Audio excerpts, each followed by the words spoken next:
मोदी जी का स्वागत है। स्वागत है भाई, स्वागत है, स्वागत है भाई, स्वागत है। मोदी जी जय श्री राम, मोदी जी को जय श्री राम, जय श्री राम, जय श्री राम। मोदी जी को जय श्री राम, जय श्री राम, जय श्री राम। एक बार फिर, एक बार फिर, एक बार फिर, अब की बार, अब की बार, अब की बार मेरा परिवार, मोदी का परिवार, मेरा परिवार, मेरा परिवार आज माननीय प्रधानमंत्री जी का डमरू, शंख और उद्घोष से इस तपती धूप में स्वागत हो रहा है। मैं सभी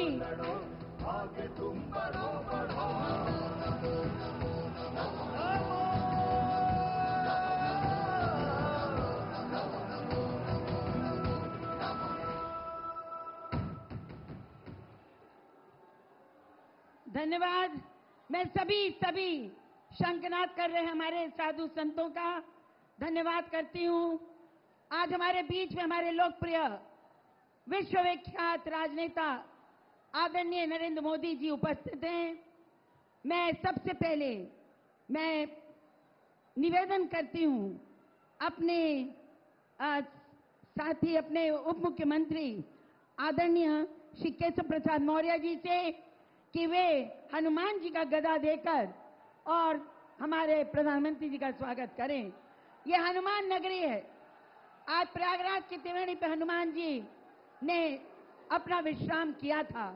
उनका गदा न्याय का गदा है, उनका गदा जन कल्याण का गदा है और आज वह हमारे उप मुख्यमंत्री जी ने पेश किया है। अब मैं दोनों प्रत्याशियों से, मैं पहले नारियों से, महिलाओं से, जो कि बहुत ऋणी है हमारे प्रधानमंत्री जी की, माननीय मोदी जी को मैं कहूंगी कि बेटी बचाओ बेटी पढ़ाओ से लेकर नारी शक्ति वंदन अधिनियम तक आपने बेमिसाल सशक्तिकरण का कार्य किया है। करोड़ों आवास, गैस कनेक्शन, इज्जत घर, निःशुल्क राशन, सौभाग्य और आयुष्मान भारत योजनाओं से हमारी बहनों को, हमारी माताओं को आपने एक सरल जीवन जीने का मौका दिया है।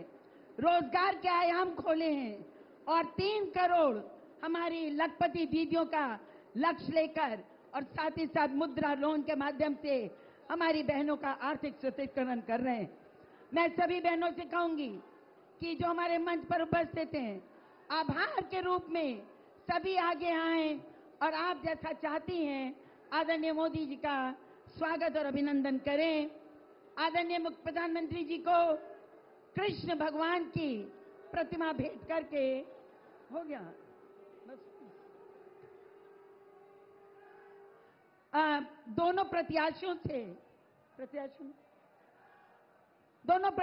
से मेरा निवेदन है कि वो आगे आकर और प्रधानमंत्री जी को संगम नगरी का सबसे सुंदर भेंट त्रिवेणी के संगम का चित्र देकर उनका स्वागत करें। साथियों, बार बार प्रधानमंत्री जी यहाँ आते हैं और हम लोगों को स्नेह की वर्षा करके जाते हैं। मैं आदरणीय उप मुख्यमंत्री केशव मौर्य जी से कहूंगी कि आप आए और माननीय मुख्यमंत्री प्रधानमंत्री जी के स्वागत में अपना उद्बोधन प्रस्तुत करें। आदरणीय केशव प्रसाद मौर्य जी। दोनों हाथ उठा करके बोलिए भारत माता की, भारत माता की। प्रयागराज की धरती पर मोदी जी का स्वागत है, स्वागत। प्रयागराज की धरती पर, प्रयागराज की धरती पर आज प्रयागराज की इसी धरती पर जहां 4 सभाएं 2014, 2017, 2019, 2022 में माननीय प्रधानमंत्री जी संबोधित कर चुके हैं। मैं उनका हार्दिक स्वागत और अभिनंदन अपनी ओर से भी, प्रयाग की ओर से, आप सबकी ओर से करता हूं। आप सबके सामने चूंकि माननीय प्रधानमंत्री जी आ चुके हैं, लंबी बातें कोई करने की जरूरत नहीं है, मैं आप सबके सामने विषय रख चुका हूं। लेकिन गरीबों के मसीहा कौन है? मोदी जी हैं। और गुंडों के हमदर्द कौन है? सपा बसपा कांग्रेस के लोग हैं। या प्रयाग से लेकर के गाजीपुर तक जिस प्रकार से गुंडों, माफियाओं, अपराधियों के कब्जे में था, वह युग बीत गया। माननीय प्रधानमंत्री जी इसी धरती पर आए थे, आप सबको याद होगा। भारत के पहले प्रधानमंत्री हैं जिन्होंने इसी प्रयागराज में इस कुंभ मेले की सफाई करने वाले कर्मचारियों के चरण धो करके उनको सम्मान देने का काम किया था। मैं माननीय प्रधानमंत्री जी आपका अभिनंदन करता हूं। बाबा विश्वनाथ का धाम और रामलला का मंदिर बनाने वाले कर्मचारियों की आपने पूजा की थी, यह पूरा देश देख रहा है। 80 करोड़ लोगों के पेट की आग को शांत करने, कोई भूख से न परेशान हो, उसके लिए प्रधानमंत्री गरीब कल्याण अन्न योजना का आपने राशन दिया। 4 करोड़ से अधिक गरीबों को प्रधानमंत्री आवास देने का काम आपने किया। गरीब कल्याण की अनेक सुविधाएं देने का काम किया। उसका वर्णन करेंगे तो घंटों लगेगा। इस देश का गरीब, इस देश का किसान और इस देश की आधी आबादी, माताओं बहनों हाथ उठा के बताओ, मोदी जी के साथ हो कि नहीं हो? यहां पर हमारे किन्नर समाज से भी बड़ी संख्या में लोग आए हैं, वह भी आशीर्वाद देने के लिए। एक तरफ भ्रष्टाचारी हैं, गुंडे हैं, अपराधी हैं, एक तरफ गरीबों के हमदर्द हैं। मैं आप सबसे अपील करूंगा, ये सब किन्नर समाज के लोग हैं। माननीय प्रधानमंत्री जी कृपया बैठ जाएं, बैठ जाएं। मैं आप सबकी ओर से माननीय प्रधानमंत्री जी का स्वागत करते हुए आप सब भी सुनना चाहते हैं। हमारा प्रयागराज विकास से मतलब हजारों किलोमीटर दूर था। जब से 2014 में आपके नेतृत्व में देश में और 2017 में योगी आदित्यनाथ जी के नेतृत्व में प्रदेश में सरकार बनी, हमारा प्रयागराज विकास के एक नए युग में प्रवेश किया है, प्रदेश प्रवेश किया है, देश प्रवेश किया है। आगे भी 2025 का यहां पर कुंभ है। सब लोग यहां कमल खिलाना चाहते हैं। आपको तीसरी बार हिंदुस्तान का प्रधानमंत्री बनाना चाहते हैं। इसे सबका नारा 4 जून, 4 जून, फिर एक बार। यह आपके लिए सब समर्पित है। यही निवेदन करते हुए, आपका स्वागत करते हुए मैं अनुरोध करूंगा, यहां की जनता को अपना उद्बोधन देने की कृपा करें माननीय प्रधानमंत्री।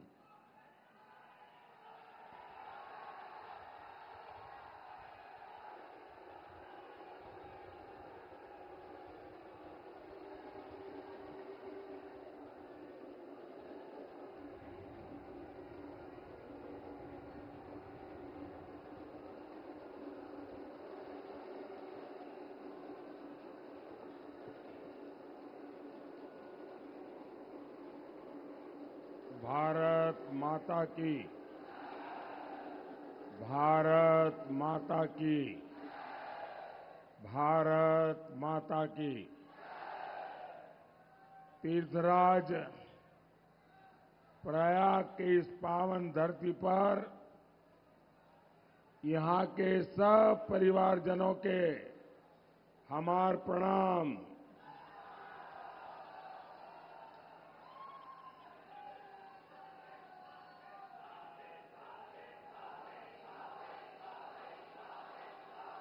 आज मंगलवार है और पास में बड़े हनुमान जी का पावन धाम है। मैं परेड ग्राउंड के इस मंच से प्रयाग के आराध्य और त्रिवेणी को प्रणाम करता हूं। साथियों, प्रयाग तपोभूमि है।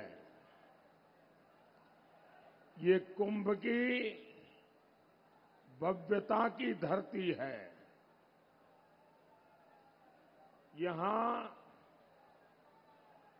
कटरा के कचौड़ी भी है और समोसे का स्वाद भी है। यहां इलाहाबाद यूनिवर्सिटी भी है और गुरु भारद्वाज के आश्रम भी है। यहां लेटे हनुमान जी भी है और माता आलोपी भी है। और इसलिए तीर्थराज प्रयाग का आशीर्वाद मतलब पूरे ब्रह्मांड का आशीर्वाद।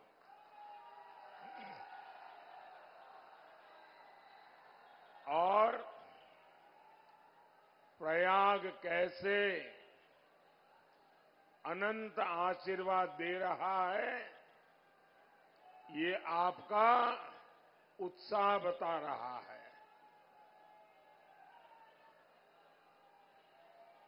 साथियों, 24 का ये चुनाव तय करेगा भारत के भविष्य की त्रिवेणी किधर बहेगी।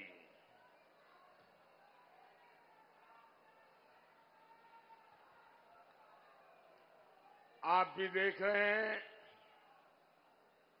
आज भारत की पहचान कैसे होती है। भारत की पहचान अब एक्सप्रेस वेज से होती है। भारत की पहचान इंफ्रास्ट्रक्चर से होती है। बड़े बड़े देश मुझसे कहते हैं, भारत की डिजिटल टेक्नोलॉजी हमें भी चाहिए।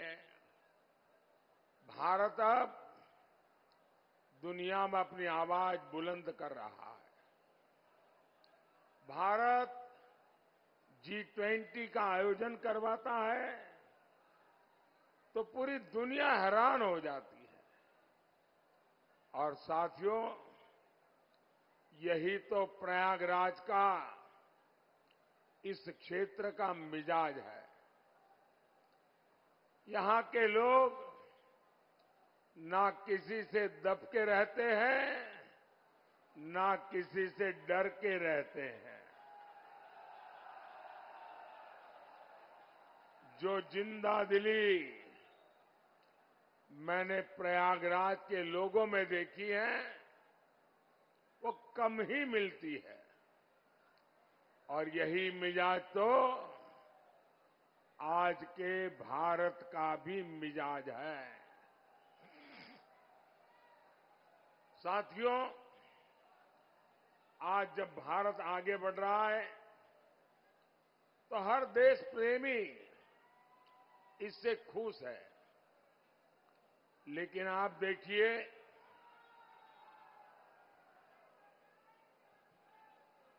सपा, कांग्रेस और इंडी गठबंधन वालों को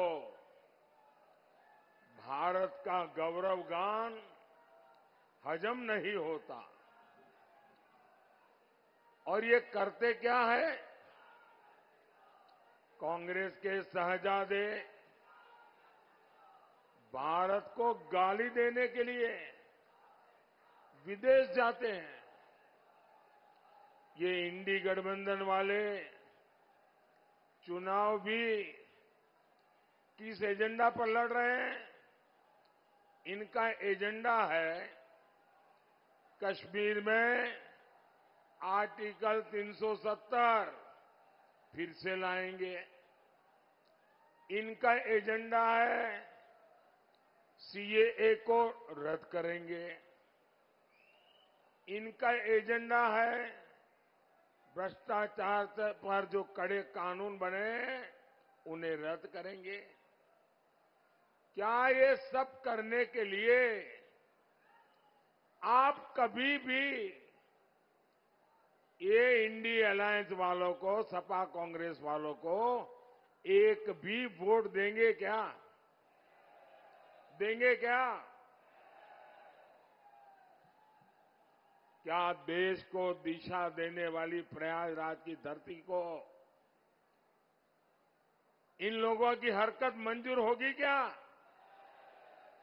साथियों, इंडी गठबंधन वालों का, सपा कांग्रेस वालों का सुशासन से और हमारी आस्था से 36 का रिश्ता है। भारत का कोना कोना इस बात की गवाही देता है कि इंडी गठबंधन वालों से विकास नहीं हो सकता। आप यहां प्रयागराज में होने वाले कुंभ का ही उदाहरण देखिए। सपा कांग्रेस के समय क्या होता था? भीड़ में भगदड़ मच जाती थी, लोगों को अपनी जान गंवानी पड़ती थी, हर तरफ अव्यवस्था होती थी। जानते हैं क्यों? क्योंकि उन्हें कुंभ से ज्यादा अपने वोट बैंक की चिंता रही है। अगर कुंभ के लिए ज्यादा कुछ करते दिख गए तो कहीं उनका वोट बैंक बुरा न मान जाए। इन लोगों को वोट बैंक का इतना डर सताता था। सपा कांग्रेस में तुष्टीकरण का कंपटीशन होता था। आप मुझे बताइए, राम मंदिर का बहिष्कार करने वाले लोग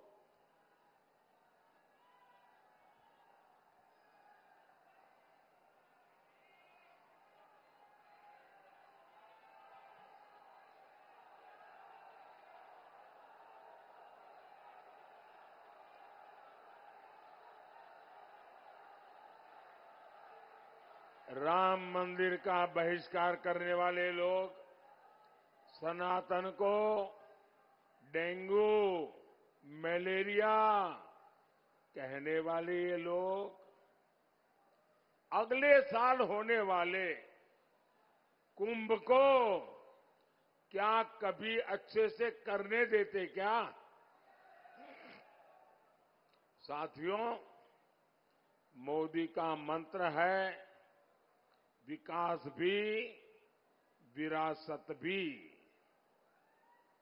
अभी अयोध्या में भव्य राम मंदिर बना है। अब निषाद राज के श्रृंगवेरपुर का विकास भी किया जाएगा। श्रृंगवेरपुर राम वनगमन पथ का प्रमुख तीर्थ बनेगा। क्या सपा कांग्रेस वाले कभी भी ये काम करेंगे क्या? सपा कांग्रेस के शहजादों को अपने परिवार के आगे कुछ भी दिखता नहीं है।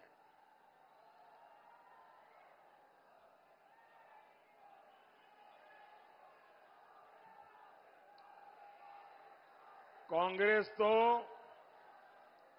आजादी का सारा श्रेय भी एक परिवार को देना चाहती है। आपको मालूम होगा, गुजरात में सरदार वल्लभ भाई पटेल का स्टैच्यू बना है, statue of unity.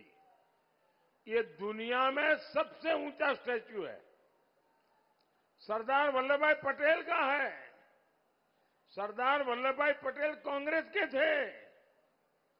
Statue Modi ने बनवाया, लेकिन एक कांग्रेस का परिवार उस तरफ जाने का उनको डर लगता है कि इतने बड़े स्टैच्यू का अगर परछाया भी उन पर आ जाएगा तो शायद उनके लिए आफत आ जाएगी।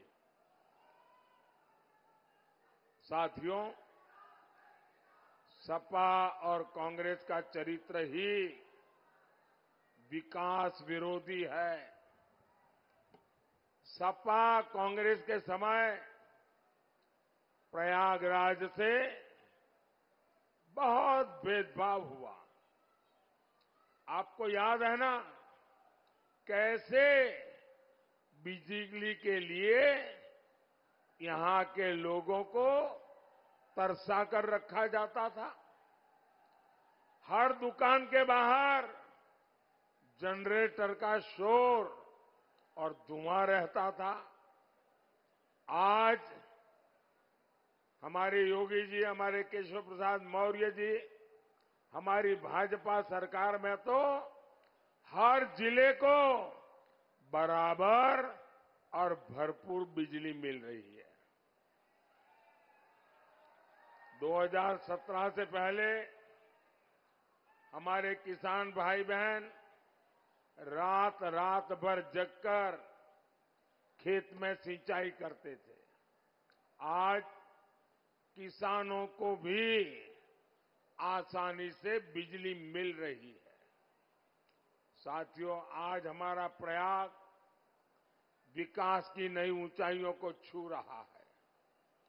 Prayagraj, Raebareli, Lucknow 4 lane highway, Ganga expressway, Haldia से प्रयागराज तक वाटरवे, अमृत स्टेशन और वंदे भारत ट्रेनें, हर क्रॉसिंग पर ओवरब्रिज और अंडरपास, गंगा जी पर iconic cable bridge, Bamroli airport का कायाकल्प, पहले जो कल्पना नहीं होती थी, आज वो साकार हो रहा है। साथियों, यूपी के ऐसे बहुत फर्स्ट टाइम वोटर हैं जिन्हें पता ही नहीं होगा परिवारवादी पार्टी के दिनों में क्या होता था, कैसे हमारी बहन बेटियों का घर से बाहर निकलना मुश्किल होता था। उद्योग धंधे सब चौपट पड़े थे। किसी भी व्यापारी को वसूली और फिरौती का फरमान आ जाता था। हमारा तीर्थराज प्रयाग, यहां खुलेआम सड़कों पर बम चलते थे, गोलियां चलती थी, गुंडे माफिया बेखौफ अपनी शेखी बगाड़ते थे। सीधे सच्चे लोग दहशत में जीते थे। यहां के दुकानदार, यहां के कारोबारी भूल सकते हैं क्या कि उनकी हालत रहती थी उस समय? लेकिन जब से भाजपा सरकार आई है, माफिया के खिलाफ यहां सफाई अभियान चल रहा है।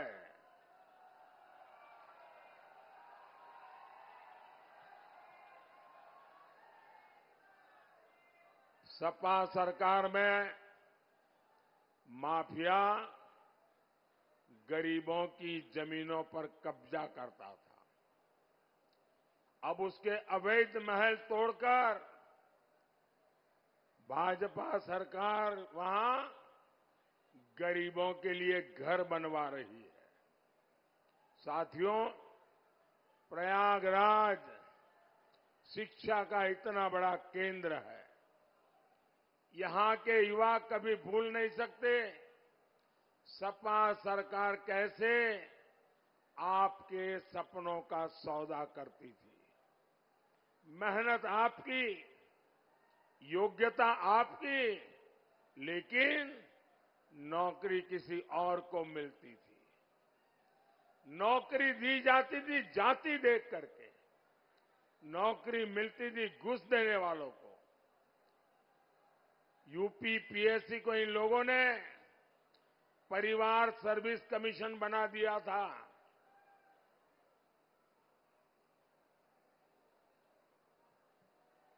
यूपी की कितनी प्रतिभाओं का भविष्य इन लोगों ने बर्बाद कर दिया था। साथियों, इंडी गठबंधन वालों की नाव डूब रही है।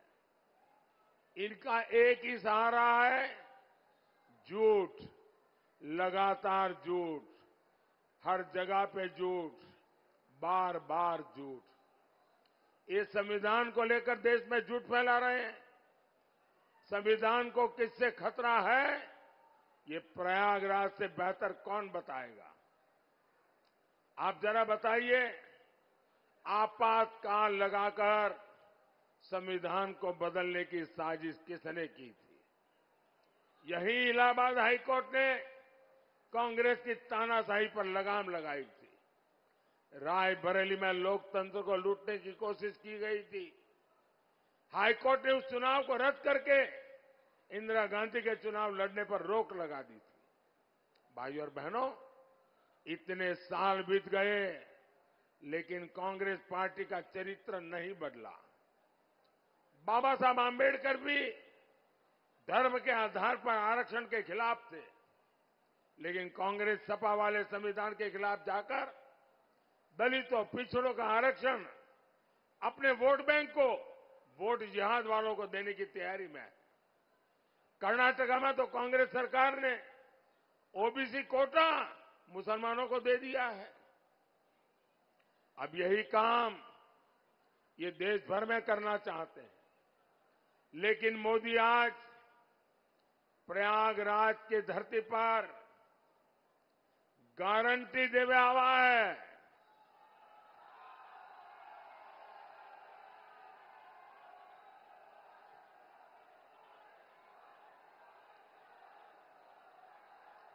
मैं दलितों, पिछड़ों का आरक्षण इन लोगों को छीनने नहीं दूंगा, और ये मोदी की गारंटी है। साथियों, मोदी आगे भी आपकी सेवा करता रहे, इसके लिए एक सशक्त सरकार चाहिए। प्रयागराज से भाई नीरज त्रिपाठी जी और फूलपुर से भाई प्रवीण पटेल जी, आप इन्हें जो वोट देंगे वो मोदी को मजबूत करेगा। आप बताओ, 4 जून के इनका जिताए के भेजो ना। हमें जोर से बोलो, दोनों सीट पर कमल खिली ना।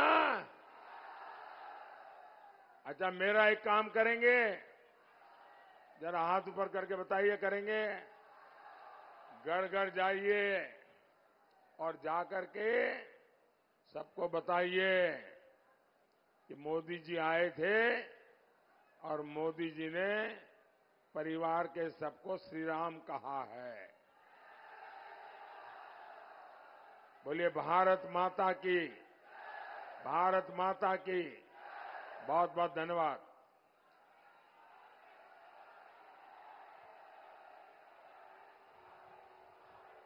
हेलो। आदरणीय मोदी जी के उद्बोधन ने जो उत्साह यहाँ पैदा किया है वह अब वोट में परिणत होगा। मोदी जी, आपकी गारंटी हमारे लिए 24 कैरेट सोने से भी खरी है, और हम आपको आश्वस्त करते हैं कि हम प्रयागवासी आपकी गारंटी पर यह गारंटी देते हैं कि दोनों सीट 51 फूलपुर और 52 इलाहाबाद हम प्रचंड बहुमत से जिताकर कमल का फूल खिलाकर आपके पास भेजेंगे। धन्यवाद। जय हिंद। मेरे साथ नारा लगाइए, अब की बार, एक बार फिर। धन्यवाद। जय हिंद। भारत माता की।